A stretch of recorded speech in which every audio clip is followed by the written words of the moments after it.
एखन केना ई डाला सब कै रुपए बिकाइया ई जे डाला बनेलिए पाछा में लेबै से हाँ कहू ना तो लेबै तो कहबै तखन ने डाला एगो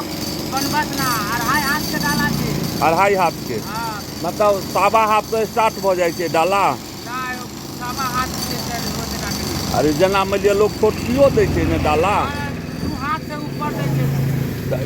ई क्या पाई ले छै डाला के 1500 रुपया एगो बनबसना आ ई डाला छै दुए गो चीज लगे छै कि आरो लगे छै कथु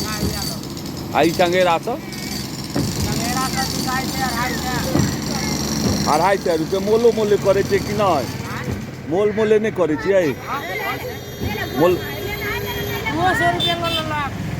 अपन सबके मिथिला मोल मोले करऽ के सेहो महान छै तो 200 रुपया में 150 में दऽ देबै अच्छा ठीक है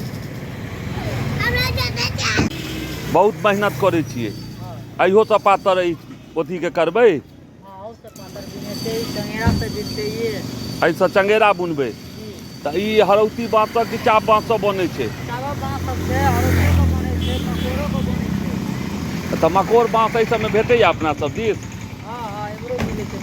अच्छा ई जे डाला है पाछा में ई डाला के कते कीमत के हाथ के डाला है 3 आकर कीमत कते के 3000 आप तो एखन डाला सबके कोजगरा में तो चलते अपना सब दिस मिथिला में अच्छा तो मोलो मोले करे छै कि 3000 एके बेर जे कहि देलिए से फिक्स कहली 3500 तक देलक अच्छे